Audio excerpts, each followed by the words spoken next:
সেই আপনাদের আমাদের প্রাণ প্রিয় মুফাসসির শহীদ আল্লামা দেলোয়ার হোসেন সাঈদীকে একটানা 13 বছর কারারুদ্ধ করে আবদ্ধ করে রেখে দিয়েছিলেন।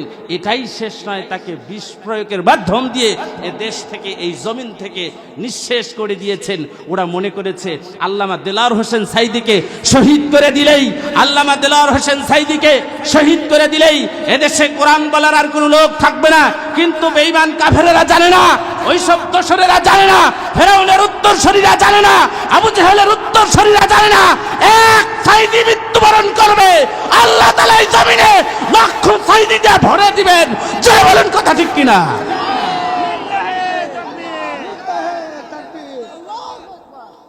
আমার ভাইয়েরা,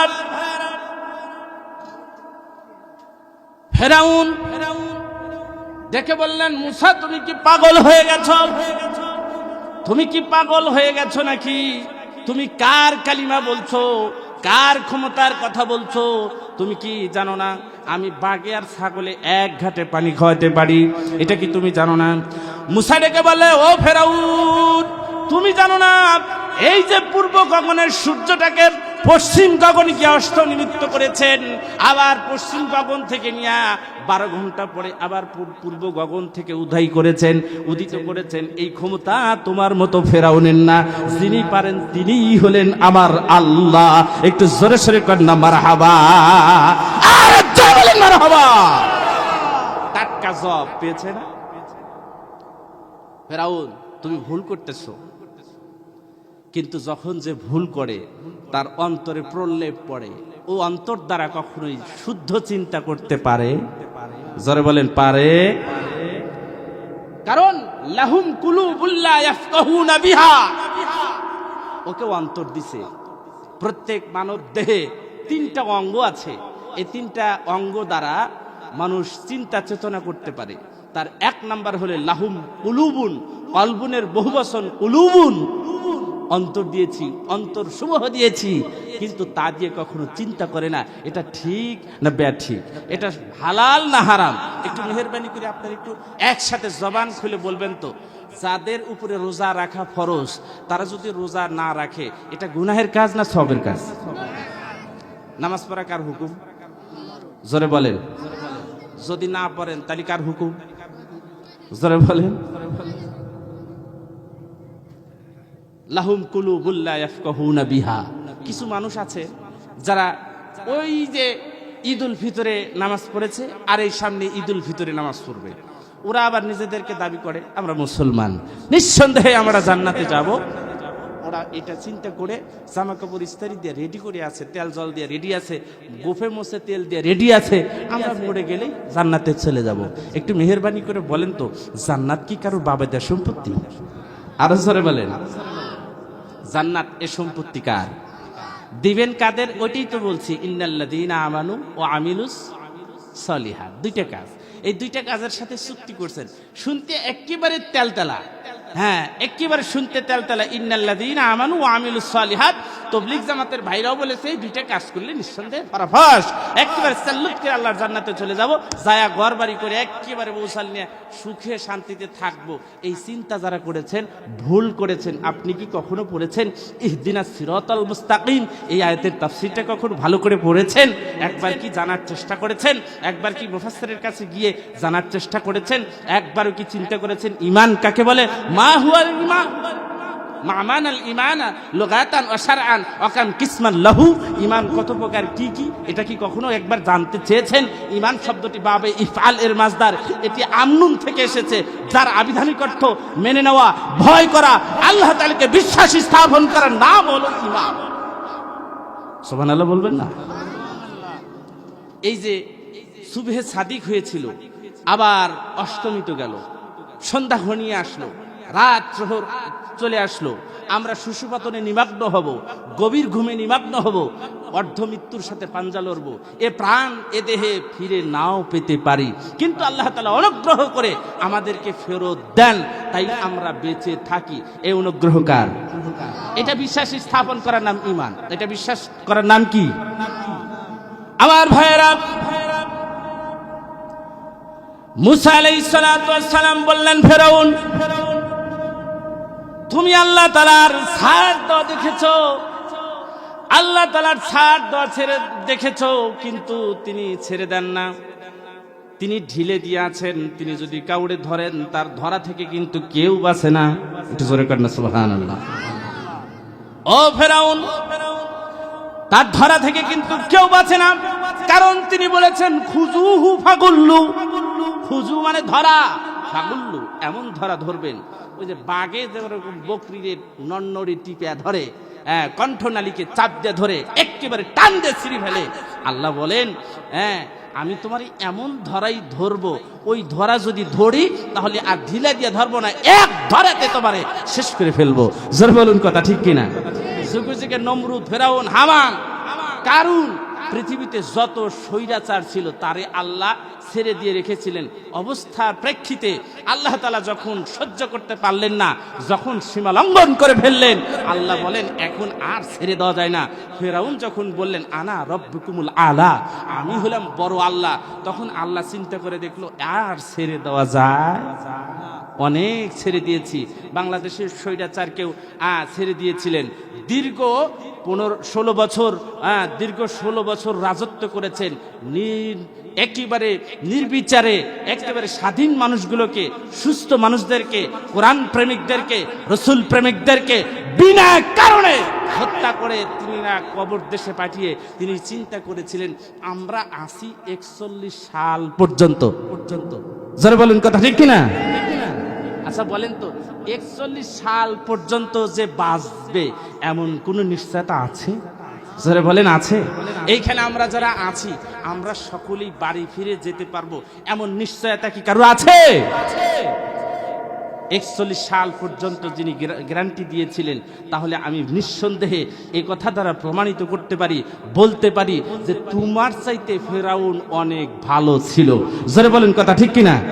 ফেরাউন কখনই বলে নাই যে আমি এত বছর বাঁচবো, অমুকের জানাজার টান্দারি খাবো, অমুকের জানাজার এই খাবো সেই খাবো সেরকম করবো। ফেরাউন এই কথা বলে নাই। কিন্তু তুমি কোন সাহসে আল্লাহর উপরে আইন ক্ষমতা দেখিয়ে, আল্লাহর উপরে ক্ষমতা দেখিয়ে বললা 41 সাল পর্যন্ত থাকবে? আল্লাহ বলেন তুমি সীমা লঙ্ঘন করেছো, তোমার হাত ছেড়ে দেওয়া যায় না। এমন ধরেই ধরলেন, আর সুযোগ পাইলেন না, এক দৌড়ে বিশেষারা তিনি ওই পূর্বের স্বামীর কাছে গিয়ে উপস্থাপন করলেন, করানারা ধৈর্য ধারণ করলেন, করানাক করলেন, দরজায় গিয়ে ভিক্ষুকের মতো বললেন আমার একটু ভিক্ষা দান করেন, আমাকে একটু আশ্রয় দেন। মানে একেবারে ফকিন্নি হইলে যা হয় তাই হয়েছে। জোরে বলুন কথা ঠিক কিনা? আমার ভাইয়েরা, মুসা বলল আপনি সীমা লঙ্ঘন করেছেন, এখন তওবা করেন, ভালো হয়ে যান। ভালো হওয়ার সময় আছে না নাই? আল্লাহ সুযোগ দিলেন, ভালো হওয়ার সময় করে দিলেন। কি কেমনে করলেন? আল্লাহ সূরাতুত তওবার মধ্যে বললেন ইন্নামাত তাওবাতু আলাল্লাহি লিল্লাযিনা ইয়ামালুনা সুআ বিজাহালাতিন সুম্মা ইয়াতুবুনা মিন করিব। একটু জোরে কোন সুবহানাল্লাহ। আমি ভালো হওয়ার সুযোগ করে দিলাম, যদি তুমি ফিরে আসতে পারো তাহলে আলাল্লাহ তোমার তওবা কবুল করার জন্য সপ্তম আকাশ থেকে একেবারে প্রথম আসমানে এসে তোমার তওবাকে কবুল করার জন্য দ্বার খুলে আমি অপেক্ষায় থাকি। একটু জোরে করেন না সুবহানাল্লাহ। তোমার একেবারে বেগুনা মাসুম করে দিয়া, একেবারে মাসুম করে দিয়া তোমার জন্য একটি জান্নাত বরাদ্দ রাখবো, ওই জান্নাতের নাম জান্নাতুল ফিরদাউস। সুবহানাল্লাহ বলে। আমার ভাইয়েরা, মুসা আলাইহিস সালাতু ওয়াস সালাম বললেন এখনো সময় আছে, বলো লা ইলাহা ইল্লাল্লাহ। ফেরাউন ডেকে বললে ও মুসা তুমি পাগল হয়েছো, ও মুসা তুমি পাগল হয়েছো, এতদিন পর্যন্ত তুমি ভালো ছিলা, আজকে বোধহয় তুমি পাগল হয়েছো। মুসা এই মুহূর্তের মধ্যে তুমি ওই এক আল্লাহর দাসত্ব ছেড়ে আমার দাসত্ব করো, তোমার রাজত্ব দিয়ে দেব। একটু জোরে জোরে কন্যা নাউজুবিল্লাহ। যারা আল্লাহর কাছে বিক্রি হয়ে যায় তারা টাকার কাছে বিক্রি হয়। জোরে বলেন টাকার কাছে বিক্রি হয়। কিন্তু আমাদের দেশে কিসমতের কাছে অসংখ্য মানুষ বিক্রি হয়ে যায়। জোরে বলুন কথা ঠিক কিনা? ওরাও আবার দাবি করে আমরা ইমানদার, আমরা মুসলমান, আমার আব্বা মুসলমান, আমার দাদা মুসলমান, পূর্বপুরুষ সব মুসলমান, সুতরাং জান্নাতে আমি যাবই। আছে জান্নাতে ও যাবে এমন কোন নিশ্চয়তা আছে? আমার ভাইয়েরা, বলা হলো এই কথা, ফেরাউন তখন শ্রেষ্ঠ শত্রু রূপে ভূষিত হলো। মুসা আলাইহিস সালামের পথ আটকানোর চেষ্টা করলো।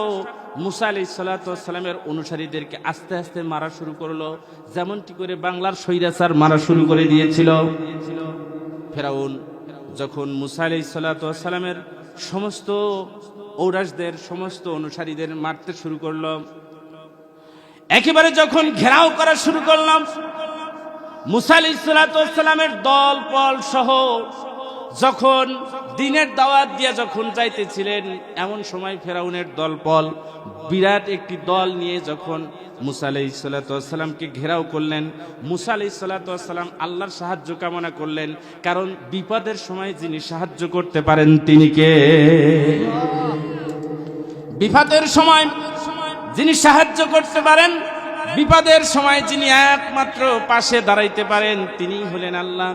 মুসাকে বললেন, ও মুসা, তুমি যাও ওই নদীর কিনারে ওই জায়গায় গিয়া তোমার হাতে যে লাঠি আছে এই লাঠি দিয়া পানির মধ্যে একটি আঘাত করো। পৃথিবীর বুকে যত নবী রাসূল এসেছিলেন, সমস্ত নবী রাসূলকে আল্লাহ তাআলা এক একটা মুজিজা দিয়েছিলেন। আল্লাহ রাব্বুল আলামিন মুসা আলাইহিস সালামকেও একটি মুজিজা দিলেন, সেই মুজিজা হলো লাঠি। লাঠিকে তিনি যদি বলতেন, ও লাঠি এখনই তুমি সাপ হয়ে যাও, মুসা যদি আল্লাহর নামে লাঠিটাকে ছেড়ে দিতেন, সাথে সাথে ওই লাঠিটাও সাপ হয়ে যেত। একটু জোরে জোরে কর না সুবহানাল্লাহ। তার মানে এখানে লাঠির উপর ঈমান আনা যাবে না, লাঠিকে যিনি সাপ বানিয়ে দেন তিনি কে? আল্লাহ বলেন, মুসারে আমি তোমার হাতের এই লাঠিটাকে আমি আল্লাহ রাব্বুল আলামিন তোমার জন্য একটি মুজিজা স্বরূপ দিলাম। অতএব মুসারে তোমার ওই লাঠি দ্বারা পানির উপরে একটি আঘাত করো, আঘাত করার সাথে সাথেই আমার সাহায্য শুরু হয়ে যাবে। একটু জোরে জোরে কর না সুবহানাল্লাহ। মুসা আলাইহিস সালাম পানির উপরে আঘাত করলেন, আঘাত করার সাথে সাথেই ঐতিহাসিকগণ বললেন যে 7টি রাস্তা হলো। কেউ কেউ বিভিন্ন মতামত দিয়েছে, আমি ধরে নিলাম একটি রাস্তাই হলো। আল্লাহ রাব্বুল আলামিন সেই নদীর কিনারে, সেই ফরাত নদীর মধ্যে দিয়ে আল্লাহ রাব্বুল আলামিন মুসার জন্য সুন্দর সুড়ো একটি রাস্তা তৈরি করে দিলেন। এ সাহায্য কার? আমার ভাইয়েরা, মুসা আলাইহিস সালাম রাস্তা দিয়ে পার হয়ে গেলেন, ওপারে চলে গেলেন। এই ইতিহাস আপনারা জানেন। ফেরাউন নীল নদের তরে, ওই তরে যখন চলে আসলেন, চলে আসার পরে চিন্তা করে দেখলেন, কি সুন্দর রাস্তা, এত সুন্দর রাস্তা, এই রাস্তা দিয়ে মুসা যেহেতু চলে গেছে, তার দলপল নিয়ে সবগুলোরে নিয়ে চলে গেছে, অতএব আমিও যেতে পারবো। আপনারা একটু বলেন তো, ফেরাউন কি আল্লাহর রহমতের যোগ্য? জোরে বলেন। রহমত, বরকত, সাহায্য কেবল তাদের জন্য আসে যারা আল্লাহর প্রতি ঈমান আনে, অবিচল থাকে, তাদের জন্যই ধৈর্য, তাদের জন্যই পুরস্কার। আল্লাহ রাব্বুল আলামিন বলেন, নাসরুম মিনাল্লাহ, আমার পক্ষ থেকে তাদের জন্যই সাহায্য। আমি আল্লাহর ওয়াজিব হয়ে যায়। একটু চিৎকার করেন না সুবহানাল্লাহ। কোন কোন জায়গায় বলেছেন, আমার সাহায্য সেদিন কিয়ামতের ময়দানে যারা দুনিয়াতে পাবে না, যারা হয়তো চিন্তা করছে যে দুনিয়াতে আমরা আল্লাহর সাহায্য পাইলাম না, সেদিন কিয়ামতের ময়দানে আমার সাহায্য তারা দেখতে পাবে। আমি কেমনে সাহায্য করব? তোমাদের সাথে যারা ঠাট্টা বিদ্রোহ উপহাস করেছে, তোমাদের সাথে যারা ঠাট্টা বিদ্রোহ উপহাস করেছে, আমি আল্লাহ সেদিন তোমাদের পক্ষ হয়ে প্রতিশোধ গ্রহণ করব। কেমনে প্রতিশোধ গ্রহণ করব জানো? একটি কুণ্ড খনন করে সেই কুণ্ডের উপরে একটি টিলা বানাবো, সেই টিলার উপরে তোমাদের সাথে ঠাট্টা বিদ্রোহ যারা করেছে তাদেরকে ওই জায়গায় চড়াইয়া দিয়া আমার নিজ কুদরত দিয়া আগুন জ্বালায় দিয়া তোমাদের সেদিনকে দেখায় দেবো আমি আল্লাহ তোমাদের পক্ষ হয়ে সেদিন প্রতিশোধ গ্রহণ করে তোমাদেরকে সাহায্য করলাম। একটু চিৎকার দেখার না মারহাবা। এই ক্ষমতা আল্লাহর আছে না নাই? আল্লাহ বলেন, ওয়াসখরুনা মিনাল্লাযীনা আমানু, যারা আল্লাহ তাআলা বান্দাদের সাথে আমানু যারা ঈমান আনছে তাদেরকে দেখে ঠাট্টা বিদ্রোহ করেছে, উপহাস করেছে, গোল টফি বলে গালি দিয়েছে, তরেজাল বলে গালি দিয়েছে, এরপরে বিভিন্ন কিছু বলে গালি দিয়েছে। আল্লাহ তাদের ব্যাপারেই বলেছেন, ভয় নেই, কোনো অসুবিধা নেই, আমি আল্লাহ তোমার পক্ষ হয়ে সেদিন কিয়ামতের ময়দানে সাহায্যকারী হিসেবে আমি আল্লাহ নিজে প্রতিশোধ গ্রহণ করব। একটু জোরে জোরে করেন মারহাবা। আমার ভাইয়েরা, মুসা আলাইহিস সালাম পার হয়ে গেলেন। এবারে আল্লাহ বললেন, ও মুসা, এবারে আমার ধরাটা দেখো, খুজুহু ফাকুল্লু, আমি যখন কাউরে ধরি আমি কিন্তু ছেড়ে দিই না, কারণ আল্লাহর ধরা হলো শ্রেষ্ঠ ধরা, এই ধরার মধ্যে কোনো ফাঁক থাকে না। মানুষ যখন মৃত্যুবরণ করে, সূরা নাবার তাফসিরে এসেছে, সূরা নাজিয়াতের তাফসিরে এসেছে, বেশ কয়েকটা সূরার তাফসিরে এসেছে, মানব দেহে বিভিন্ন জায়গা থেকে চুষে চুষে চিপতে চিপতে মানুষের দেহের ভিতর থেকে একেবারে যেভাবে ওই গ্যান্ডারি তথা কুশল বাংলা কথা চিপে চিপে মেশিনের মধ্যে দিয়া রস বের করে, ঠিক বান্দার দেহের ভিতর থেকে এরকম রস বের করার মতো করে আত্মা বের করতে থাকে। কিন্তু সব লোকের না, ইমানদারের মৃত্যুটা হলো ঘুমন্তর মতো। এরপরেও ইমানদাররা মৃত্যুর স্বাদ সেদিন গ্রহণ করতে পারবে। মৃত্যুটাকে সব থেকে বেশি ভয় করার কথা বলছেন আল্লাহর হাবিব, বলেছেন মউত কাবলাল মাউত, তোমার মরার আগে একবার মরো। একটু জোরে জোরে করেন না সুবহানাল্লাহ। আমার ভাইরা, আমি বলতেছিলাম ইন্নাল্লাযীনা আমানু ওয়া আমিলুস সালিহাত, এই দুটি কথা একেবারে সহজ কথা। এক নম্বর ঈমান আনা, দুই নম্বরে বিশ্বাস স্থাপন করা। এই দুটি কাজ করলে তাদেরকে জান্নাত দিবে। কিন্তু ঈমান আনার পর বান্দার কি কি কাজ করা দরকার, কি কি কাজগুলো ফরজ হয়ে যায়, এইটা অনেকেই জানে না। সোজা তাফসীর করে যায় যে ইন্নাল্লাযীনা আমানু আর ওয়া আমিলুস সালিহাত, দুইটা কাজ করলেই আল্লাহ তারে জান্নাত দিয়ে দিবে।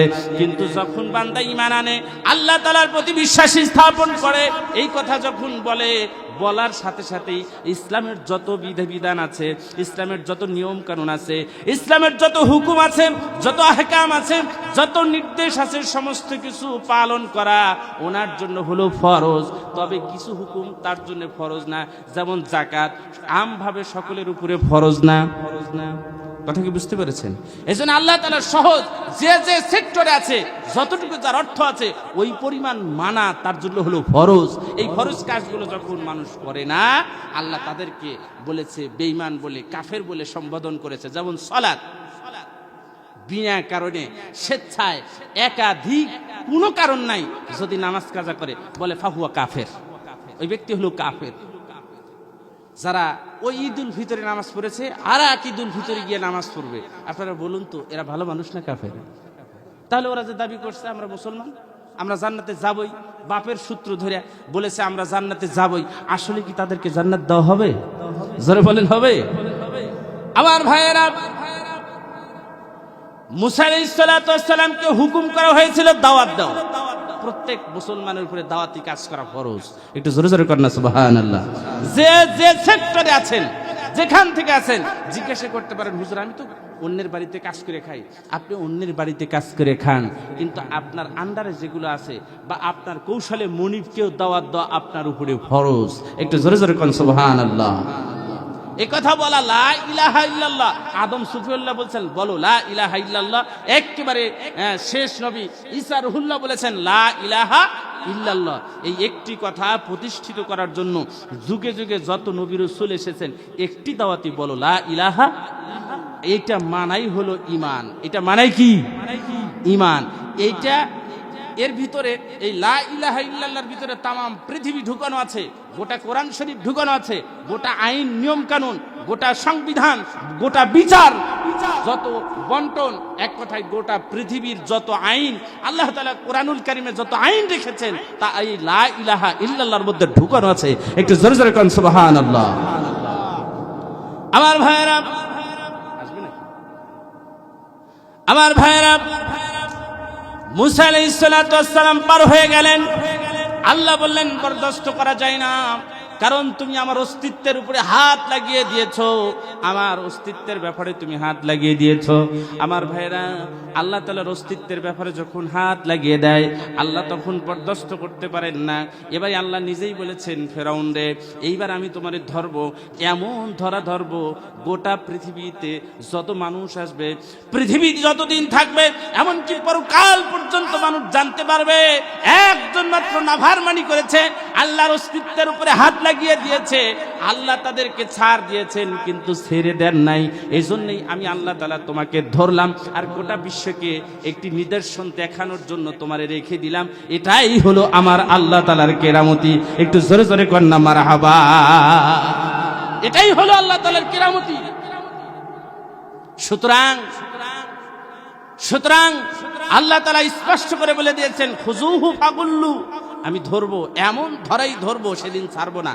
যেমন ধরেছিলাম ফেরাউনরে, যেমন ধরেছিলাম হামানরে, নমরুদরে, আমি এমন ধরাই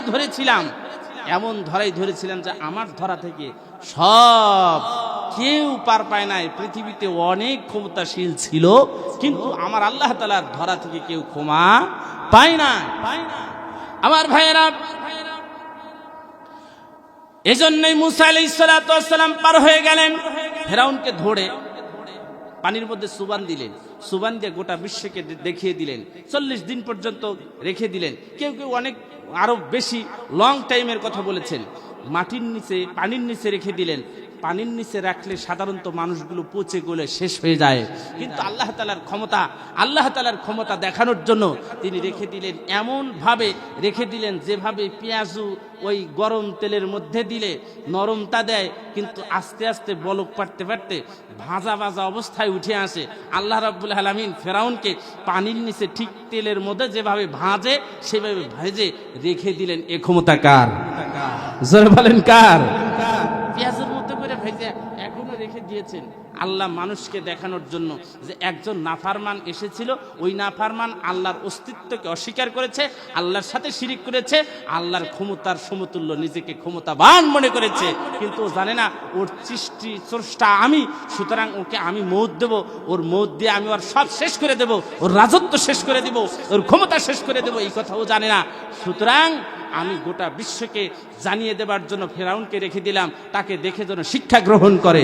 সুতরাং 1 নম্বরে বিশ্বাস স্থাপন করতে হবে, ফেরাউনকে যেভাবে ধরেছেন আমাদের এই পৃথিবীতে যত স্বৈরাচার আছে সকল স্বৈরাচারকে ধরার ক্ষমতাও আল্লাহ তাআলার আছে না নাই? ইতিপূর্বে ধরেছে না? একটাও কাউয়া কাদের কাকাও আর নাই।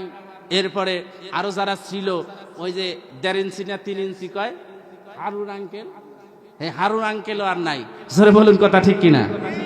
এই দেশে একজন প্রখ্যাত মুফাসসির, প্রিয় ভাই রফিকুল ইসলাম মাদানী, তারে নিয়ে একজন আলেম মানুষ, তারে নিয়ে উলঙ্গ করা হয়েছিল আল্লাহ তাআলার কাছে ধর্ণা ধরে। সেদিন আল্লাহ তাআলা তার দোয়াকে কবুল করেছিলেন। তিনি কান্নাকাটি করে আল্লাহ তাআলার কাছে বলেছিলেন, রব্বি কারীম, একজন মুফাসসিরকে, একজন আলেমকে বেইজ্জতি করো, কারণ আল্লাহর হাবিব বলেছে, ইন্নাল উলামা ওয়ারাসাতুল আম্বিয়া, উলামা ইকরাম হলো রাসূলের ওয়ারিস।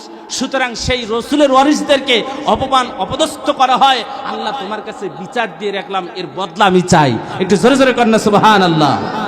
আল্লাহ যে প্রতিশ্রুতি দেন এবং বদলা নেন তার চাক্ষুষ প্রমাণ এখানে রয়ে গেছে। আমার ভাইয়েরা, এই বিশ্বাস স্থাপন করা, সমস্ত ক্ষমতার মালিক আল্লাহ, সমস্ত পৃথিবীর যা কিছু আছে সব কিছুর মালিক আল্লাহ, এটার বিশ্বাস স্থাপন করার নাম হলো ঈমান। এই কাজ